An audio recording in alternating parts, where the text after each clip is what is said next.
E agora vamos então para a palavra, uma meditação pequena. Eu aprendi um termo essa semana que eu vou utilizar sempre agora. Quanto tempo tem de palavra? Exatamente alguns minutinhos, tá bom? Exatamente alguns minutinhos a gente segura aqui, tá? Mas brincadeira, eu quero trazer uma reflexão, tentar ser breve aqui, a gente meditar.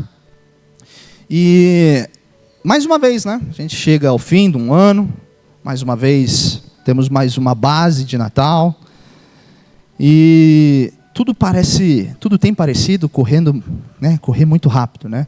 Então, piscamos os olhos, já é Natal, semana que vem, na outra semana já é Ano Novo. E o final de ano, eu já gosto de refletir muito, né?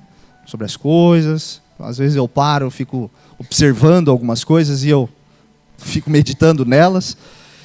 E no final do ano, isso aflora mais em mim. Eu acho que em todo mundo, né? Acho que todo mundo no fim de ano tem um pouquinho disso. Por que eu falo isso? Porque geralmente a gente tem aquelas promessas de ano novo, né? O pessoal acaba fazendo, não, ano que vem eu vou fazer uma dieta, ano que vem vou fazer isso, aquilo, né? A gente geralmente coloca promessas, né? E essas promessas geralmente são feitas em coisas que a gente já viveu. Então a gente faz um retrospecto da nossa vida e coloca pontos, né, para o futuro. Coisas que a gente já realizou e a gente quer coisas novas, ou coisas que a gente ainda não realizou e quer querer continuar, né, tentando realizá-las. E aqui na base, no fim, né, do ano, nessa época de Natal, a gente geralmente aprende um pouco mais sobre como é viver esse verdadeiro Natal, né? A gente já falou, por exemplo, aqui, que o verdadeiro Natal é Jesus, né? Obviamente, isso é muito claro, mas uma das primeiras coisas que a gente falou foi Natal é Jesus, né? E essa celebração, ela envolve comunhão, né? A gente falou sobre isso, né? Sobre comunhão, estar em família, estar na igreja com os irmãos. Mas hoje, enquanto eu estava refletindo sobre a vida, refletindo sobre tudo que aconteceu, as coisas que viriam, algo me chamou a atenção. E esse algo, né, como eu gosto de falar, né, são coisas pequenas da vida, né? Foi o seguinte, a gente está se preparando, né, no fim para as confraternizações, né? Então compra presente, vem para lá, vem para cá, corrido. E a Fê, ela me perguntou um negócio, né, que já virou comum no nosso relacionamento, né? Que é o seguinte, o que você quer ganhar, né? Porque não tem mais como fazer surpresas, né? Então fica um pouco mais difícil. Ela me perguntou, né, o que você quer ganhar de Natal? E essa pergunta me fez pensar de um jeito diferente sobre o Natal. Se nós estamos simbolicamente comemorando o aniversário de Jesus nesta data, dia 25, o que será que o aniversariante gostaria de ganhar de Natal, né? Fiquei pensando sobre isso. E a partir dessa pergunta, eu trouxe um tema que eu gostaria de partilhar com os irmãos. E o tema parece não ter muito a ver com a pergunta, mas logo a gente vai entender que é: o rei veio para servir. Amém? Então vamos lá, meus irmãos. Para iniciar, eu quero ler com os irmãos Lucas 2, versículo 7. Se os irmãos quiserem anotar para depois em casa ler com mais calma, tá bom? Anotem, mas a gente também vai colocar lá em cima, tá bom? Lucas 2, versículo 7 diz o seguinte: e ela deu à luz ao seu primogênito, envolveu-o em panos e colocou numa manjedoura, porque não havia lugar para eles na hospedaria. Amém? Natal é um momento em que Jesus nasceu para dar início ao plano da salvação. Como eu falei, a gente comemora simbolicamente no dia 25 de dezembro, porque a gente não tem exatamente a data, né, que Jesus nasceu, mas isso não altera o significado do que Jesus veio fazer aqui, do que Jesus veio realizar. O fato de Jesus ter nascido num estábulo, de ter sido colocado em uma manjedoura, numa cidade pequena, vai contra as nossas expectativas. E vai contra as expectativas também de muitas pessoas lá da época. Porque Jesus é rei, Senhor dos senhores. Como que pode nascer de uma forma tão precária? A gente tem essa tendência, como a gente já conversou aqui em outros momentos. Nós temos a tendência de valorizar pessoas e valorizar coisas. Nós colocamos rótulos nas coisas. E é baseado nesses rótulos que a gente define o que é maior e o que é menor. Quando tem, por exemplo, alguém de grande destaque, né? Um rótulo de grande destaque, nós achamos que essa pessoa ela deve ter algo, ela precisa ter melhores coisas. Você vai pensar em alguém, por exemplo, algum cantor famoso, grande, né? Então você acha, não, precisa ter isso. Às vezes até nós como igreja recebemos pessoas que nós achamos que tem um grande rótulo, e não, você precisa disso, não pode isso, tem que ser isso aqui, é muito específico. Nós temos isso. E pensando nisso, talvez a primeira vez na sua vida, quando você começou a entender quem Jesus é na sua vida, primeiro momento em que você leu sobre o nascimento de Jesus, talvez você tivesse esperado algo grandioso aqui. Porque se a gente seguir nessa linha financeira, nessa linha de raciocínio, financeiramente, se fosse assim, Jesus rei, a vida de Maria, a vida de José deveria mudar drasticamente pensando no lado financeiro. Porque é um rei, nasceu naquela família. Né? Então eles deveriam ter acessos exclusivos, assentos privilegiados, tratamento especial e assim por diante. Nós pensaríamos assim. E talvez no primeiro momento a gente pensou assim. Eu vou falar, nasci na igreja e quando, primeira vez que o João pequenino, de idade, não de estatura, o João pequenino pensou, mas por quê, né? O que é uma manjedoura? Por que nasceu no estábulo? Criança, né, pensando, nossa, mas então, não tinha nada, né? Animais ao redor. Então talvez no primeiro momento você deve ter pensado isso. Porque foi contra a nossa expectativa. Contra a expectativa de muitas pessoas. Jesus nasceu sem nenhum luxo. Nasceu num estábulo. Foi colocado para dormir num lugar onde animais se alimentavam. Provavelmente com alguns animais ali. Então a gente vai... essa história ela vai contra a nossa expectativa. Só que quanto mais você conhece sobre Jesus, quanto mais você analisa a vida dele aqui na terra, mais você percebe que tudo foi intencional. E nós podemos afirmar isso, meus irmãos, quando a gente vê Paulo dizendo sobre a personalidade de Jesus. Lá em Filipenses 2, versículos 5 e 8, ele fala isso. E eu quero ler aqui, ó. Filipenses 2, 5 ao 8, fala aqui, ó. Seja a atitude de vocês a mesma de Cristo Jesus, que embora sendo Deus, não considerou que o ser igual a Deus era algo que deveria apegar-se, mas esvaziou-se a si mesmo, vindo a ser servo, tornando-se semelhante aos homens, e sendo encontrado em forma humana, humilhou-se a si mesmo e foi obediente até a morte e morte de cruz. Amém? Jesus, embora sendo Deus, ele abriu mão de todos os privilégios divinos para poder viver como um ser humano comum. Importante, ele não deixou de ser Deus. Ele era Deus, ele é Deus. Mas ele optou por submeter às limitações humanas. Ele deixou de lado os privilégios divinos e falou, não, serei humano. E essa é a primeira característica que eu gostaria de destacar aqui. Uma característica importante de Jesus, que é a humildade. Lá em Mateus 11, 29, ele fala o seguinte, ó. Tomem vocês o meu jugo e aprendam de mim, pois sou manso e humilde de coração, e vocês encontrarão descanso para as suas almas. Amém? Ser humilde, então, significa o quê? Você vai adotar uma postura de simplicidade, uma postura de respeito, uma postura de reconhecimento das suas limitações. A humildade, ela não envolve você achar que você é superior a ninguém. Mas, na verdade, a humildade, ela faz com que você trate todos com dignidade, com consideração, independente da posição social, status, conquistas, independente de tudo. A humildade faz você colocar os outros em primeiro lugar. É isso. Quando você percebe que Jesus ele era humilde, você começa a perceber. Ele realmente deixou de lado todas essas coisas e começou a colocar acima as pessoas, as outras pessoas. Amém?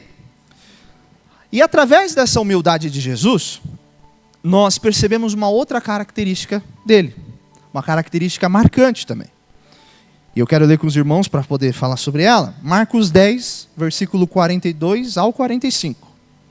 Marcos 10, 42 ao 45 diz o seguinte, Jesus os chamou e disse: vocês sabem que aqueles que são considerados governantes das nações as dominam, e as pessoas importantes exercem poder sobre elas.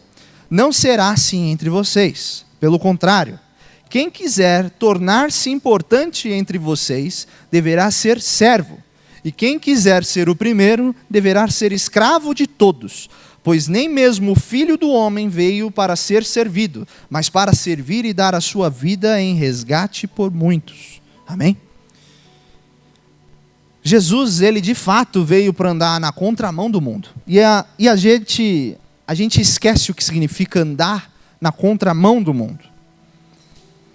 Nesse versículo, tudo fica claro. Jesus, ele veio mostrar que, para Deus, é muito mais valioso ser servo do que ser senhor.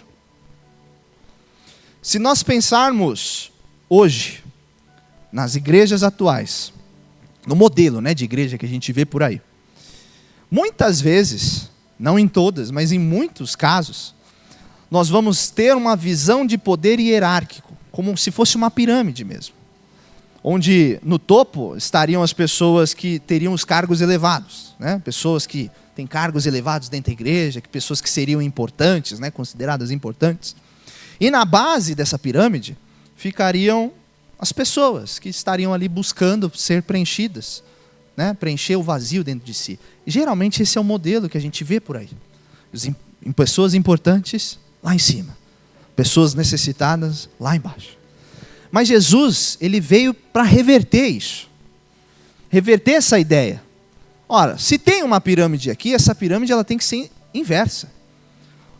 No topo, precisa ser colocado as pessoas que precisam de apoio, as pessoas que estão ali para buscar ser preenchidas.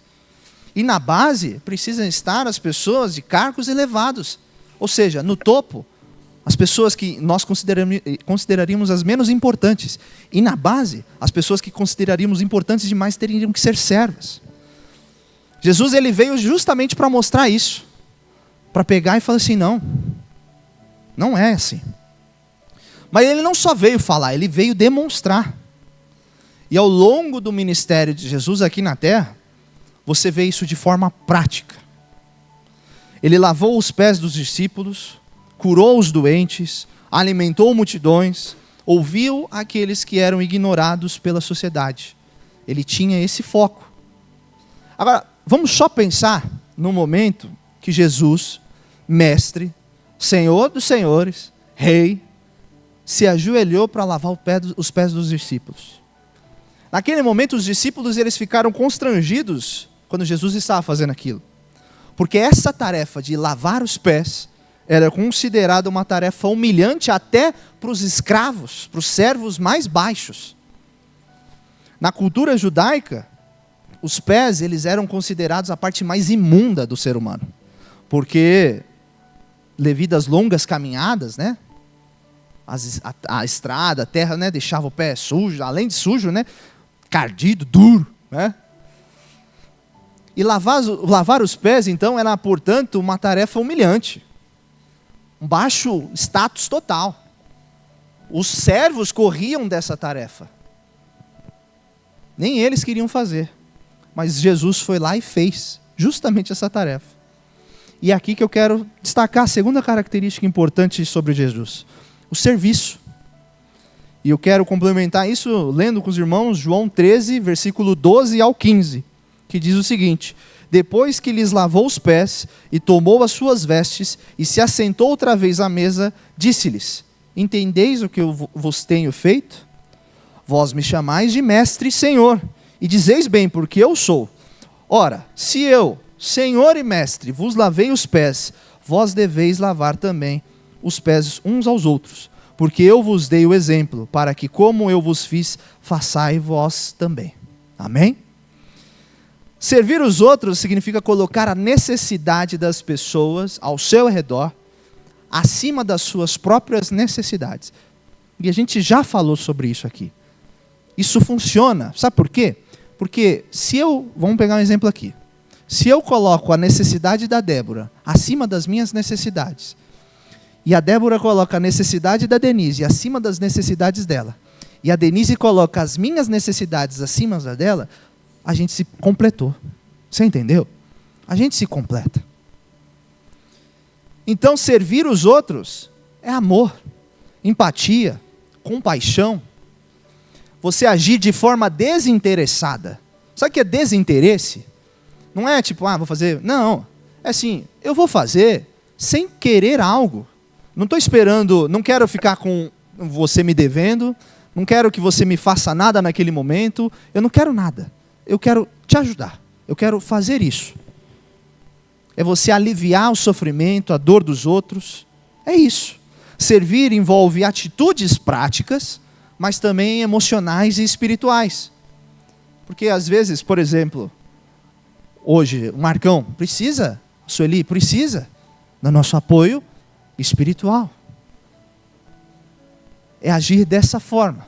Então servir, Jesus fazia isso. Servia diariamente as pessoas, colocando a necessidade de todos acima da dele. Amém?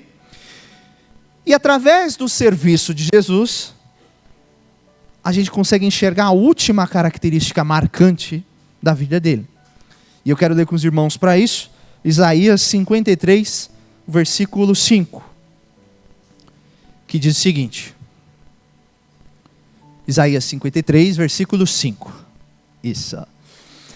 Mas ele foi transpassado por causa das nossas transgressões, foi esmagado por causa de nossas iniquidades. O castigo que nos trouxe paz estava sobre ele, e pelas suas feridas fomos curados. Amém? Jesus, ele serviu de tal maneira, servia tanto, que o maior ato de serviço foi a entrega da própria vida. Como nós mencionamos, servir é viver pelos outros, Eu coloco a necessidade da outra pessoa acima da minha, então estou vivendo por ela. Mas Jesus, ele foi além. Jesus, ele não só viveu pelos outros, mas ele morreu pelos outros também.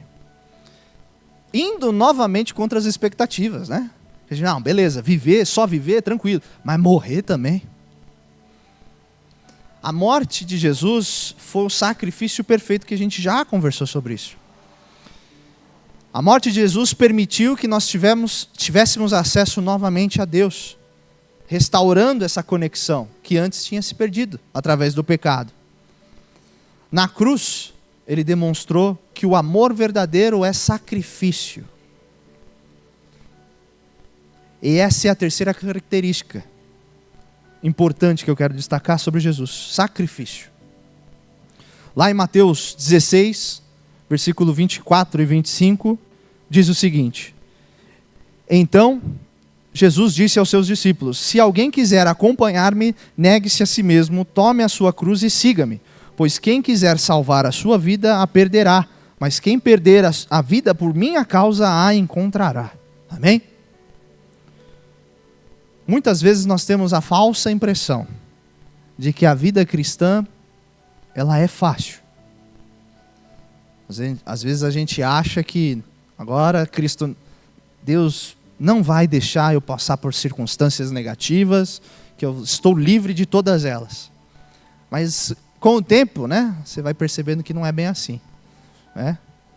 Com o tempo a gente percebe que a vida cristã, ela é sim difícil. Como eu falei, Jesus, ele veio para andar na contramão do mundo. E Jesus fala que nós devemos imitá-lo. Você já tentou, vamos trazer isso para o prático, você já tentou andar contra fluxo em algum lugar movimentado? Por exemplo, no metrô, sei lá, você está na Sé, momento de fluxo, e você vai contra eles. Já tentou? É difícil demais. Você vai ter que ficar se desviando, vai dançar muito, para a esquerda, para a direita. Vai para lá e para cá, vai esbarrar nas pessoas, as pessoas vão olhar bravo com você, às vezes você vai se machucar também, vão te xingar, mas você precisa ir, porque você não pode, porque você ficar parado, você vai embora. E muitas vezes também é mais fácil, você ir junto com o fluxo. Principalmente na Sé. Que na Sé parece até mágica, que você voa, né? As pessoas te engatam assim que você sai assim, ó, voando.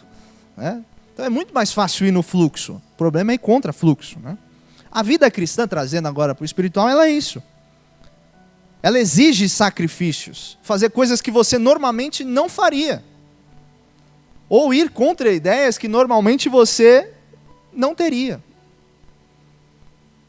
Mas não é para se enganar. Porque parece assim, né? A gente fala, não, é difícil a vida cristã, não sei o quê, é difícil caminhar.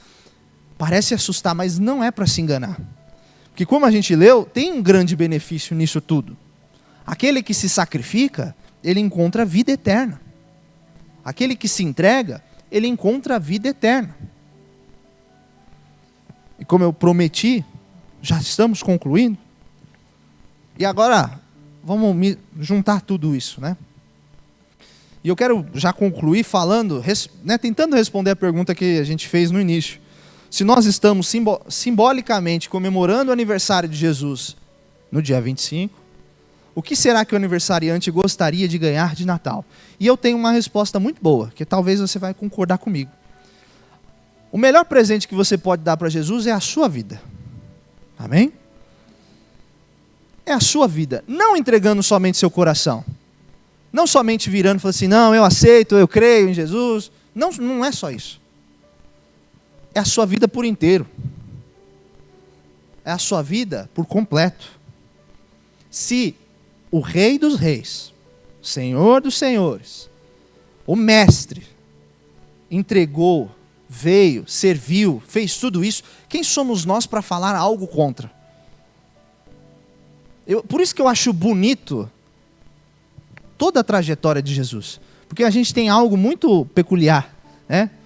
A gente não gosta de ouvir coisa contrária, né? Ou a gente também não gosta de ouvir, não é bem não é ordem, né? Mas tipo, um ensinamento. A gente não gosta de ouvir essas coisas. Porque muitas vezes a gente fala assim, mas para você falar é fácil. Você não vive minha vida, né? Você não sabe o que eu tenho que fazer, você acha que o que eu estou fazendo é fácil. Eu já usei isso. Já usei esse tipo de pensamento. Por isso que eu gosto do caminhar de Jesus. Porque Ele pode falar isso. Se você virar e falar assim, mas para você é fácil. É fácil? Você lembra mesmo do que aconteceu no final? Da morte de Jesus? Você lembra mesmo o que acontece na Páscoa? O que é o significado da Páscoa? Você acha mesmo que o que você está fazendo, ou o que você vive hoje, é por sua conta? Por isso que eu gosto. Porque Jesus, Ele pode falar isso. O objetivo que eu quero trazer hoje aqui, meditar que eu quero trazer aqui hoje, é justamente isso, para que nós possamos entregar a nossa vida. Se você é uma pessoa que faz metas, coloca planos a serem seguidos, eu gostaria de falar uma meta aqui para você pensar sobre ela, refletir sobre ela. Que nesse próximo ano, olha que nem precisa ser nesse ano no fim, não, joga ali para o ano que vem, né? Que nesse ano que vai vir, que a cada dia desse novo ano, você possa reconhecer que você, sozinho, você não faz nada. Que sozinho você não é nada. E está tudo bem pensar isso. Às vezes a gente fala, nossa, estou me menosprezando. Não, você está enxergando a realidade. Sozinho nós não somos nada. E que nós precisamos de Deus dia após dia. E que nós possamos buscar a Deus dia após dia nesse próximo ano. Que nesse próximo ano nós possamos ser servos, de fato.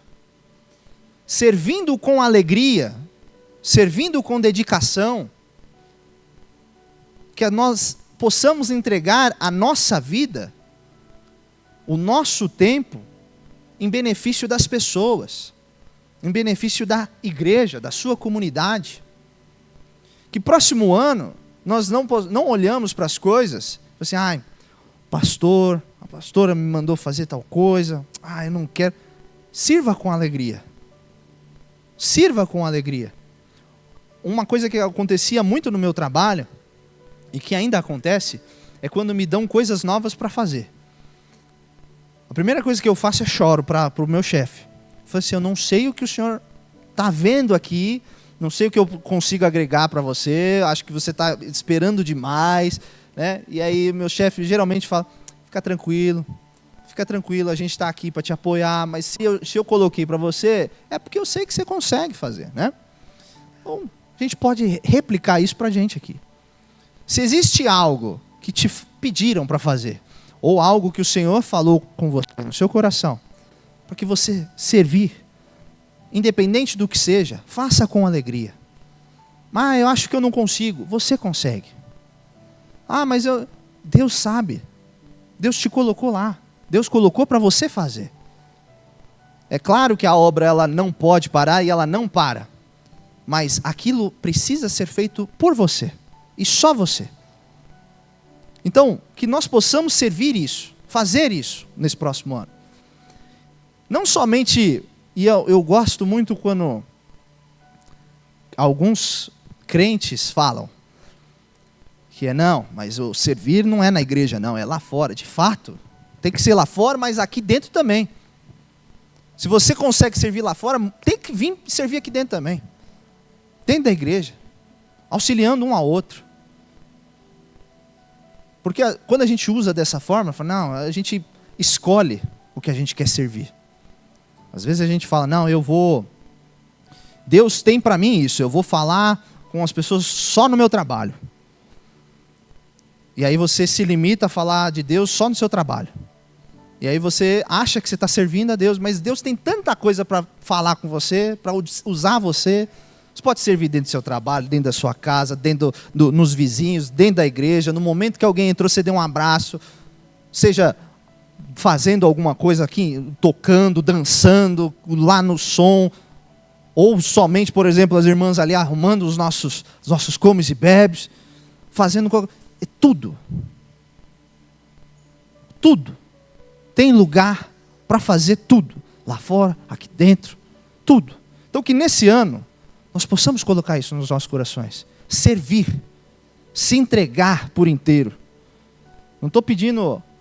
A gente não pede, né? Deus não pede para que você realmente dê sua vida se matando, né? Vamos dizer assim, né? Usando os termos fortes. Não é isso. É que você se entregue. Você olha, por exemplo, quando eu tenho um tempo livre durante a semana, além de fazer as minhas atividades normais, as coisas que eu gosto de fazer, eu vou lá, faço alguma coisa, principalmente pro terra, para a base, ajusto alguma coisa aqui, faço uma coisa ali, sabe? Utilizando, servindo, dando meu tempo. Aí vem, por exemplo, hoje, a gente vem, passa uma tarde aqui, né? Dedica esse tempo, sabe? Então, servir com o seu tempo, servir com a sua vida é isso, sabe? Não é você se matar de fazer algo, não. É você preencher sua vida com todo o tempo que você tem. Com todo o tempo que você pode fazer. O meu trabalho, o meu chefe, ele sempre ficou muito bravo comigo já, uma vez. E aí, graças a Deus, junto com o pessoal, com outro cara, ele consegui reverter essa visão dele de mim. Mas ele tinha um grande problema comigo porque ele tinha muito trabalho que precisava fazer no final de semana. E calhava de ser nos momentos que eu estaria aqui na igreja. E aí uma vez eu tive uma conversa muito séria com ele. E ele falou, cara, mas eu preciso só de você. Eu falei, cara, desculpa, mas eu tenho outro trabalho para fazer. Aí ele, não, mas eu preciso de você. Eu falei assim, olha, eu sei que você sempre me pede porque, né, não preciso compartilhar minha vida pessoal com você, mas o momento pede para que eu compartilhe, porque você não acredita em mim, né? Aí eu falei, olha, eu estou ali na igreja fazendo um trabalho e tal, expliquei todos os trabalhos que a gente estava fazendo. Eu falei, nesse dia em específico, eu não vou. Agora, eu te convido para você ver, para você acreditar em mim. Ele, não, imagina, para, não precisa, eu te entendo. Não, eu falei, não, tudo bem. Então a gente tinha esse problema. Hoje, graças a Deus, ele já entende. Já me entendeu um pouco. Mas é você dedicar, olha, o tempo de Deus, né, meu tempo para Deus, para servir, está aqui, pá, é isso. Vou fazer aqui, completar. Você preenche sua vida. Então que nesse ano, se a gente vai fazer alguma meta, se você vai fazer alguma meta, coloque sirva ao Senhor. Sirva com alegria. Sirva com paixão. Sirva com tudo que você tem. seja você novo ou seja você velho, sirva, se dedique. Que nesse ano novo nós possamos fazer isso, refletindo sobre isso. Que nós possamos ser esse presente, não para Jesus, né? Claro, esse foi um modo de falar, né? Mas que nós possamos ser os presentes que as pessoas precisam. Se você vê alguém necessitado, se você seja esse presente para ela. Às vezes nós buscamos essas coisas terrenas, mas que nós possamos ter esse presente para elas. Amém? Que nesse próximo ano nós possamos buscar isso. Se inspirar no nosso Rei que veio para servir. Amém? Baixe sua cabeça, feche os olhos para que possamos fazer uma oração. Senhor nosso Deus, nosso Pai, te agradecemos pela palavra, Pai. Te agradecemos por essa reflexão. Deus, nos ajude neste momento, Pai. Nos ajude nesta etapa, Pai. Que possamos analisar em nossos corações e possamos entregar 100% do nosso ser. Que possamos buscar mais de Ti. Possamos buscar estar mais próximos de Ti, Pai. Que nesse próximo ano possamos ser humildes, Pai. Que possamos ser servos, Pai. Que possamos sacrificar, Pai. Entender tudo isso que nós conversamos e falamos hoje aqui. Que possamos aplicar isso em prática nas nossas vidas. Que possamos ser presentes na vida das pessoas. Que possamos ser a diferença para quem precisa, Pai. É isso que nós te pedimos, Pai. Cobre as nossas vidas. Enche a gente de trabalho, Pai. Trabalho do reino. Que possamos juntos, Pai, em comunhão, servir e servir. É isso que nós te pedimos e te agradecemos em nome do Senhor Jesus. Amém. Amém? Uma salva de palmas ao Senhor, amém?